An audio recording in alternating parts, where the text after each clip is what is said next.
Our next guest is someone whose work I've been following for some time, but interest in his work, or at least in one dimension of his online life is probably a better way to put it, soared recently, soared about 2 weeks ago, based on what I would consider an offhand tweet about Bret Stephens, the conservative New York Times columnist.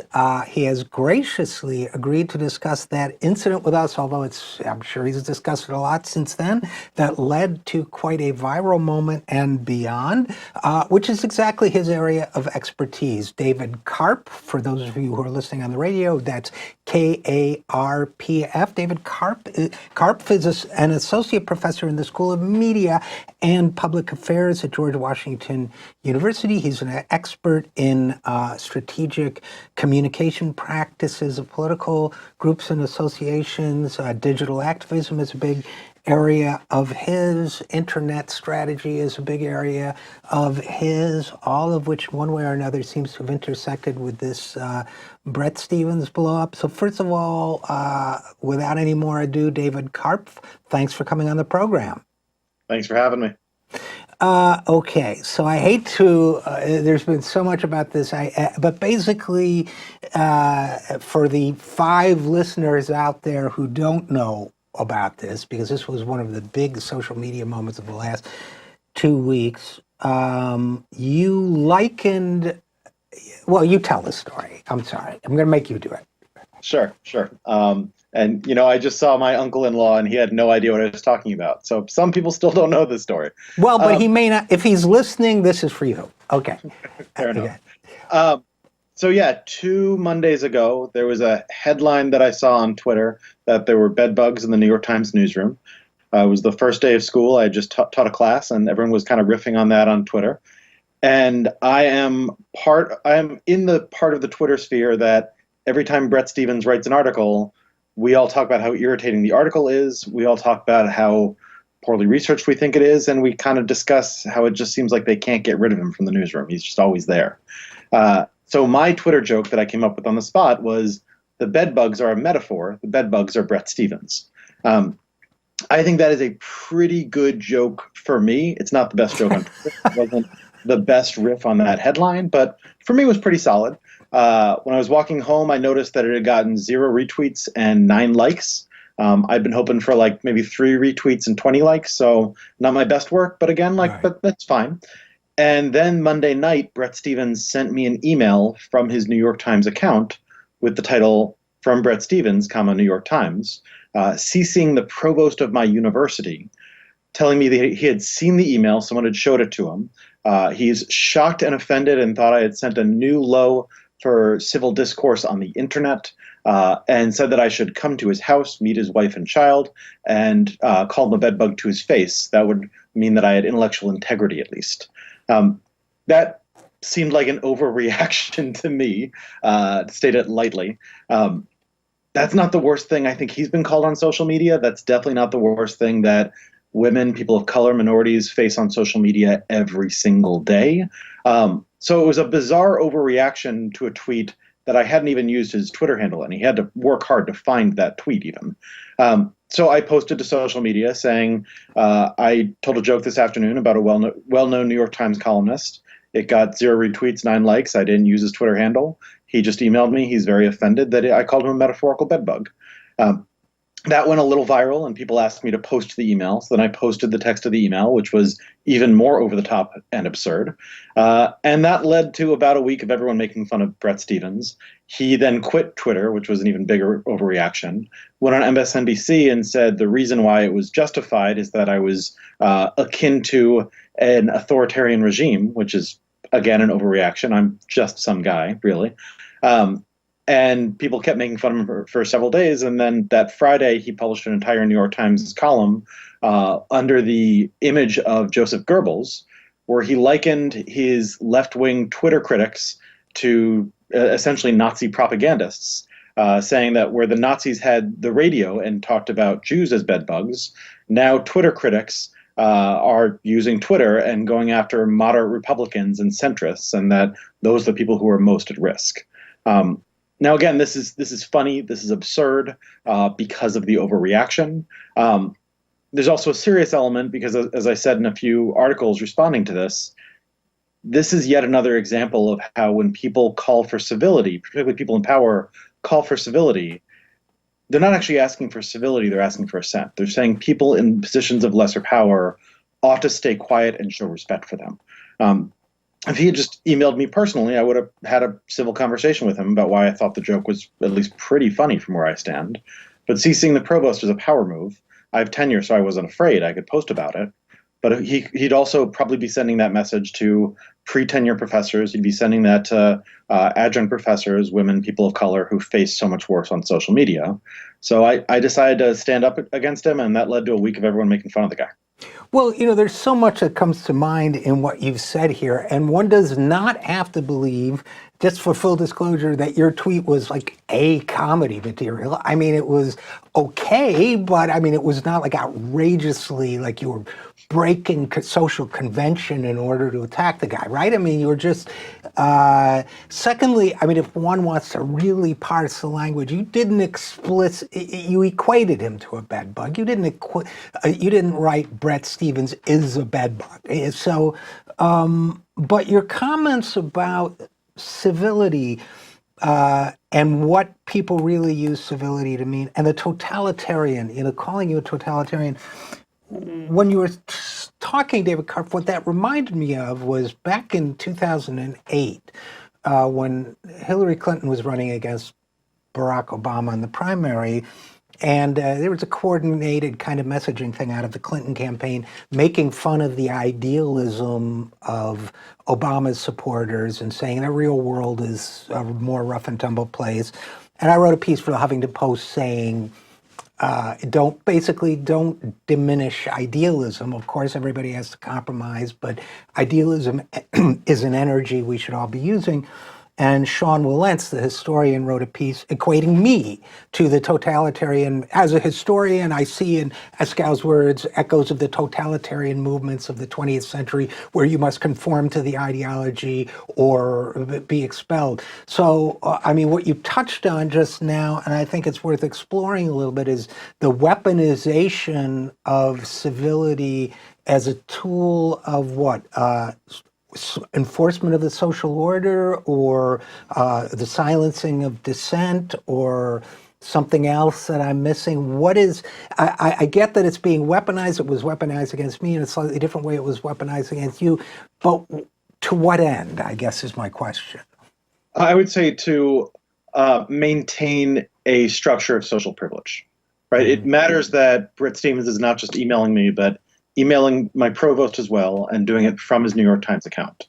He's trying to signal that as a New York Times columnist, people like me, and I'm well off. I'm a tenured professor at GW. That's a great life. But I am below him on the social hierarchy. And he's trying to make clear that people below him on the social hierarchy are not supposed to speak ill of their betters. That at least is how I interpret it. He's going to be coming to GW to do an event with me, I think probably in late October.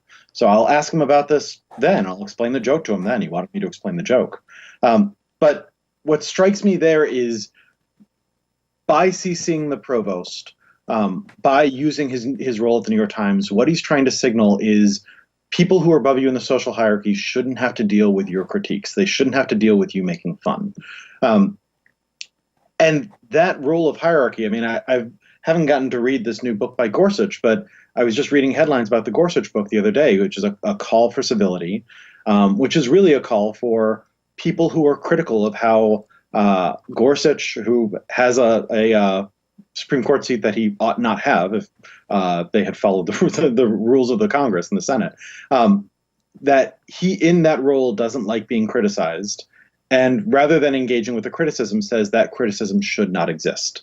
That the real problem is that people would deign to criticize me, Neil Gorsuch, in my quest for power. So I think it's a defense of power. It's an attempt to stop people from exercising social critique, which is, I think, not a foundation of a healthy democracy. I think the more you exist in public life, part of what you're signing up for there is people critiquing you in both serious and silly ways. That's a healthy democracy.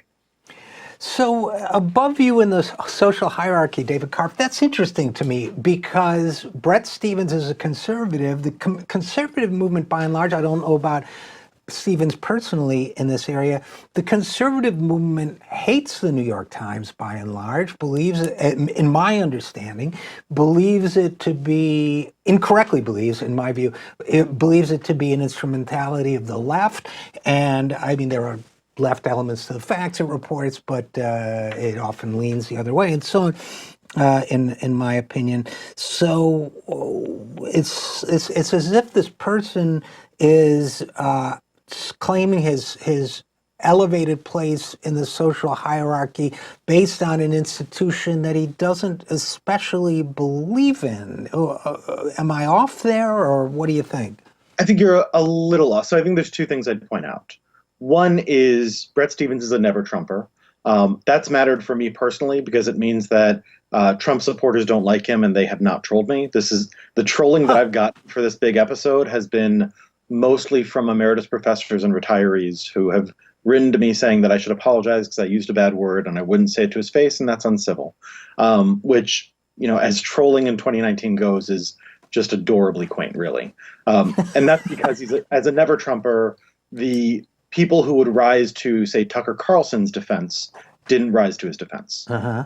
That's one part of it. But the other part I'd point out is, while you're right that they're critical of the New York Times and they see it as part of the liberal mainstream media, they also see it as high in the social hierarchy, and they incorporate that into their strategies. So in 2016, you have Steve Bannon and his team authoring the book Clinton Cash and trying to partner with the New York Times in order to have high-level investigations of the Clinton campaign that they can farm for disinformation and misinformation throughout the election cycle. That's a recognition that while they don't like the New York Times and they'd like to take it down a peg and they'd like to build their own conservative infrastructure to overpower it, that it exists high enough up in the social hierarchy that they want to make use of it. And that fits in with, again, the critiques that I did get saying, well, you wouldn't say that to him if you met him in person, so you shouldn't say it online. First of all, it was a joke about him, not to him. But it also, again, points to the social hierarchy because I'm not somebody who would meet Bret Stephens in person. I don't go to the cocktail parties that he does in New York City, where I might meet him and say, hey, Bret Stephens, I don't like your column. I find you irritating, and I don't understand why they won't get rid of you from the New York Times newsroom. So what the power that I have is the power of being able to speak about public figures using the internet. So to say that we should be reducing all language under a framework of civility to the language that we would say if we were in the same place is ignoring a power structure and social hierarchy that allows people like Bret Stephens to write really junky, embarrassing, sometimes really pretty racist columns, honestly, and then not face real criticism in his daily life because he's able to surround himself with people who wouldn't offer such criticisms. Well, sure. And again, in terms of pretty racist commentary, it's been pointed out in the wake of your contretemps with Mr. Stephens that he wrote, he likened the entire Palestinian people to a 4 million year old mosquito, for example. So the rhetoric of dehumanization is not necessarily alien to him. So what you're describing, David Karpf, is a kind of this also interests me because you've had, and many of us have railed for years against, a kind of bipartisan political establishment. And it seems to me that many people within this establishment have use civility in the manner you described, that it's not just Republicans of the never Trumper, which are kind of more establishment Republicans, but many Democrats as well. I mean, President Obama was very fond of silencing left critics with calls for civility, as were some of his allies and team members.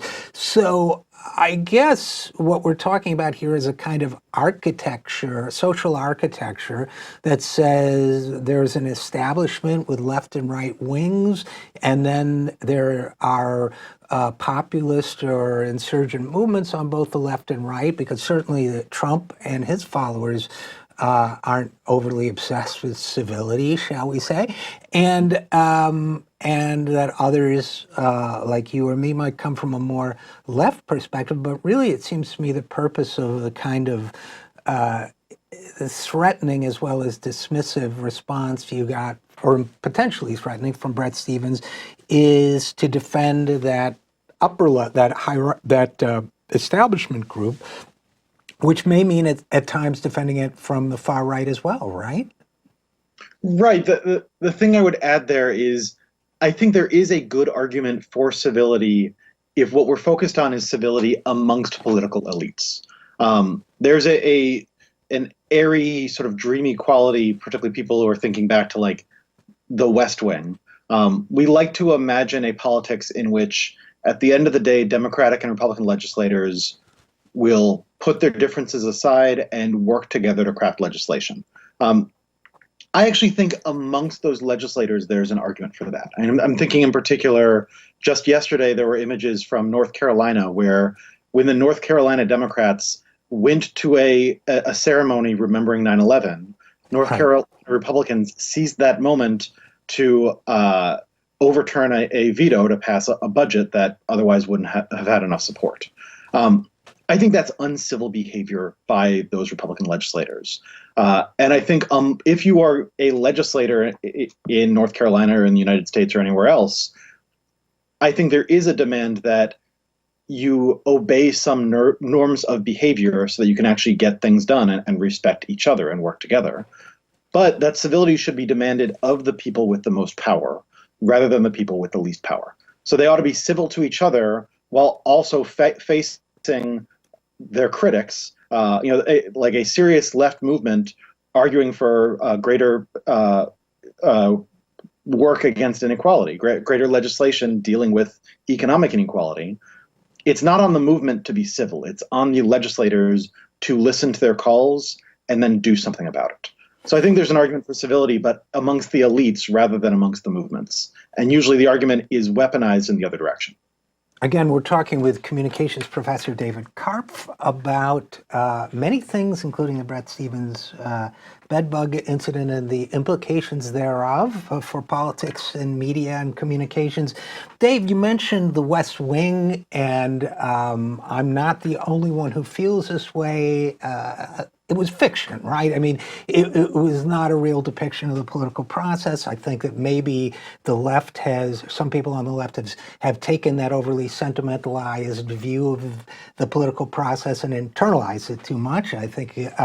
But North Carolina, you mentioned what just happened in North Carolina with this incredibly uncivil behavior of Republican legislators using the fact that, of all things, Democrats were at a memorial for 9/11 victims to pass an unpopular budget. I mean, good Lord, of course, this is an absolute abandonment of civility, but it raises, you're a strategist, it raises an interesting set of strategic and tactical questions for Democrats, both in terms of communications, I think, and in terms of governance, which is, how do you respond? Because that North Carolina,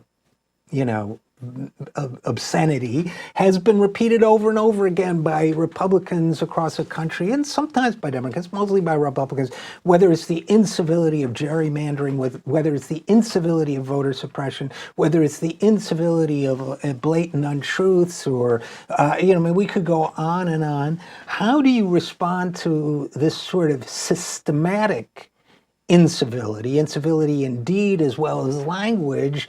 It seems when people say, hey, you know what, that's a crappy thing to do, it's like, oh, now you're being uncivil. It's like, you don't have to be rude about it. Well, not leaving aside you and me as like kind of outsiders to all this, what do you think Democrats should do? What do you think those legislators in North Carolina ought to do now that they've had this dirty deed done to them? I mean, how do you respond to that with civility? Right. So I don't actually know. I don't know how to fix the problem. I know what doesn't work, though. What doesn't work, and this is the reason why many of us, including myself, are critical of hearkening back to the West Wing and saying that's how it's supposed to go, is the solution cannot be for Democrats to be overly civil in their response and say, well, so you did this while we were at a 9/11 memorial. We want you to know that we feel bad about that, and maybe write some letters to the editor and say we think Republicans should be ashamed, and then just go on about your day. Because when you do that, Republicans in North Carolina are betting that they won't face electoral consequences. That bet is probably correct. A year from now, I doubt that there will be many North Carolina voters who have yesterday's episode at the top of their mind when they cast a ballot. And so they're betting that they can make that power play and that it will pay off them. They won't face consequences. That bet is probably correct. And that means that the basic norms and guardrails that are necessary for a two-party system to actually ever get real legislating done, trust amongst legislators that they will behave as they will treat each other as they expect to be treated, or at least they will act with some modicum of shame. We need to find some way to bring that back in. I don't know how to do it, but I know that the attempt that we see often, for instance, from national Democrats of saying, well, we're just going to announce that we really hope that people like Mitch McConnell will act better in the future. But we know that that's not going to work. Harkening back and saying, let's find some moderate Republicans who will work with us when we know that all the moderate Republicans got kicked out of Congress in primary fights 10, 20 years ago. Well, or most of them from primary fights. Some of them lost in general elections. But now that most of the moderates are gone, or pretty much all the moderates are gone, you can't just hope that a bunch of new moderates will walk through the door and act with civility. If one side is civil while the other side is constantly making power plays under the assumption that they will never be punished for it, then that other side is right. They can keep making power plays and never be punished for it. Now, how do you fix that? How do you actually enact a social cost so that North Carolina Republicans can't get away with such an ugly and obscene power play? I don't know. I haven't seen an answer that will clearly work. Honestly, I expect more from media observers than I do from Democrats on that. I think if media observers constantly hearken back to this, if the press in North Carolina saw that as such a violation of basic decency that it was constantly raised, not just in a single editorial in a newspaper, but constantly raised in news coverage for the following year, then that either could have an electoral impact or at least could shame those Republicans who wouldn't want to see their names dragged through the mud for an entire year because of the obscene, terrible tactic that they used to pass a budget that was not popular enough to pass on its own. So there's a role, I think, for members of the media who have a large megaphone, not just to speak out once, but speak out continuously.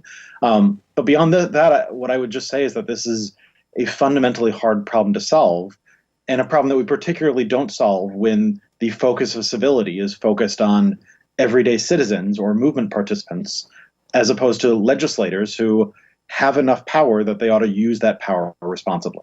Yeah, I think that's a fantastic point. And again, we're talking with David Karpf, communication professor. I mean, for some reason, while you were talking about the classic Democratic response to this thing, it reminds me of the old Groucho Marx line when the gangster threatens to kill him and take everything he has, he says, "Sir, there'll be a letter about this in the Times tomorrow morning." Clearly, the party has to find a reaction.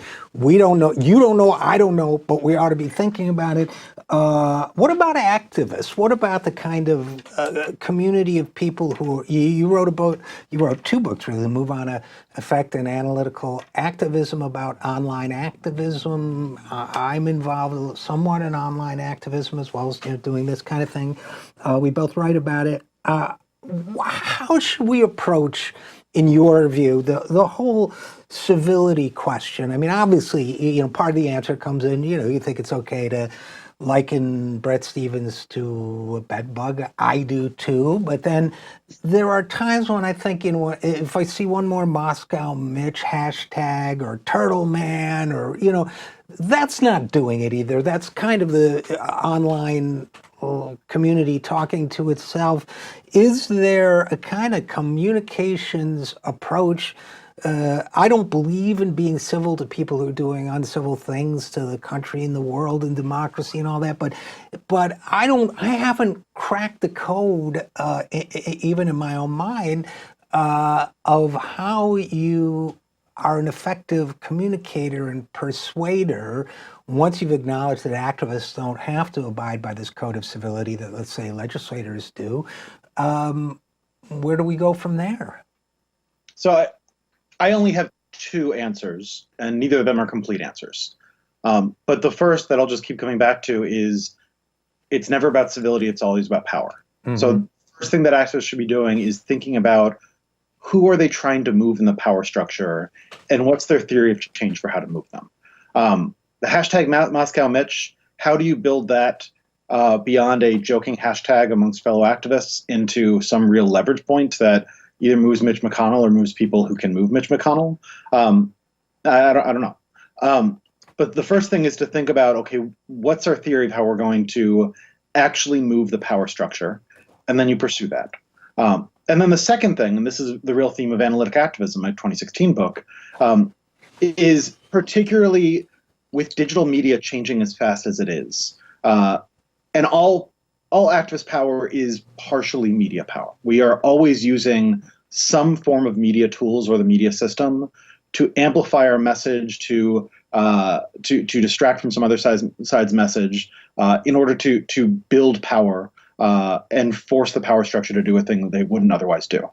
So with the media system moving as fast as it is, the thing we should be doing is trying things out, measuring how we think they're going, and then innovating based on that. So Analytic Activism is a book about how organizations use digital media not for speech, but for listening, so that they can try out a new tactic and say, well, if this tactic works, then we think we'll see evidence in this way. And then you try it out, you see it, and then you try another thing out. And you keep on trying things in order to try to find some new soft spot in this fast-changing media environment where you can amplify your message, amplify your movement, amplify your power in a way that you couldn't have 2 years ago, 5 years ago, 10 years ago, 20 years ago. So the one thing that I can say is focus on the power and try a lot of things out, watch and see how they go, and then try something else. Because the only way we're going to fix the big messes is by constantly experimenting, learning from those experiments, and then trying something new. So we're like one of those life forms in the life game that just experiments and maybe you don't know what I'm referring to, but I think it was in Analytic Activism, there was a chapter about analytical activism about life isn't an A-B test, or life is an A-B test. So an A-B test is where you, correct me if I'm not explaining it well, but you send out something like an email, you present the information two different ways, A and B, and you see which one gets a better response. So that's part of what you're talking about, right? Kind of iterative, learn as you go approach.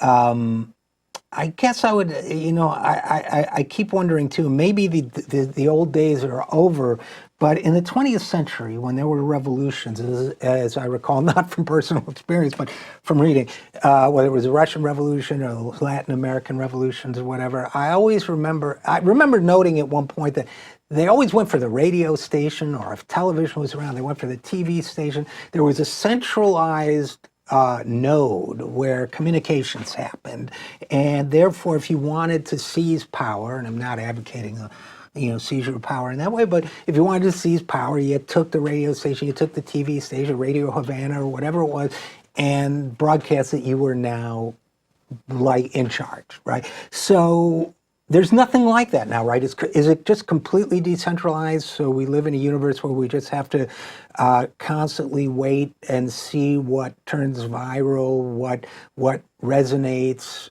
test, react, respond, and evolve over time? Have we gone from that kind of node-driven universe to something that's like completely distributed now? So not exactly, because I would say the internet of 2019 is not decentralized. Certainly not the way the internet of, say, 1997 was. In 1997, we had an internet, like the World Wide Web was a bunch of web pages without Google. So finding things on web pages was actually hard work. It was very decentralized. Besides that, we had like bulletin board systems and email, but it was a deeply decentralized technology in the 90s. In 2019, we are centralized around Facebook, around Google/YouTube, because Google owns YouTube. We're centralized around Amazon, Twitter. Those are the big communication platforms. And while they're all online, so anyone can contribute to them, the best message on Facebook, the message that goes viral on Facebook is the message that best fits what Facebook's algorithms are prioritizing and giving preference to at that given time. This is another thing that I talk a bit about in analytic activism, because I have a chapter about Upworthy and its rise and then its fall. Upworthy for a while was taking over the internet. Everything that you saw on Facebook was Upworthy content or content from people who were trying to mimic Upworthy. And that was because they had figured out a lot of new things through this testing and listening and responding technique. And then what was going on, since all that was happening through Facebook, is Facebook kind of took a look at all that Upworthy traffic and said, that's some nice traffic, we would like it, please. And then Facebook debuted their own Facebook video, and the algorithms adjusted to no longer prioritize video that would take you to a site off of Facebook. And that didn't kill Upworthy, but that hurt their growth tremendously. The things that are going to go viral in 2019 and 2020 aren't just any decentralized content that you or I come up with. It's the content that is best going to fit the growth strategies of Facebook, Google, and Twitter. So a lot of the best activists out there, what I think they're doing is paying close attention to those central platforms to figure out how can we build an audience for our decentralized message. And then they've got the harder question of, once we built an audience, how do we turn that audience into power? Because getting attention, I mean, again, to bring it back to the Bret Stephens example, we spent a week joking about the guy. I'm sure he didn't enjoy that week, but he's still got his New York Times column. At the end of the day, the power structure hasn't changed at all. He's still at the New York Times. I'm still an associate professor. I've got more Twitter followers now. That's fun for me.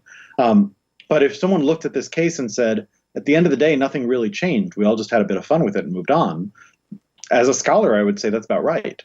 So that doesn't matter for me and Bret Stephens, but it matters a lot if you're talking about climate change. It matters a lot if you're talking about who wins the next US election.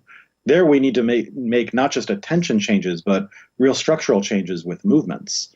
And that means that first you need to figure out, if the radio stations and TV stations of the past century have been replaced by Facebook and Google, what can we do today, this month, to take over Facebook and Google? And then the second harder question is, once we've done that, what do we do with it to turn it into serious movement power? And that's a hard question. There's no easy answer. So I recommend people experiment, try things out, and keep on modifying and innovating. Yeah, my biggest fear is that online experiences give people with the right ideas and values a cathartic experience, and then they don't do anything with it, right? I mean, yeah, boy, I sure showed him because I liked that meme, or I was like, okay. So, well, that's going to have to be a conversation for another day, because turning that into real power, I think you nailed it. So I can't agree with you more there. So David Karpf, again, for people who are listening, it's Karpf, Associate Professor in the School of Media and Public Affairs at George Washington University, and author of 2 books you should check out on Amazon. Thanks for your insights. Thanks for coming on the program. Thanks for having me. Great talking.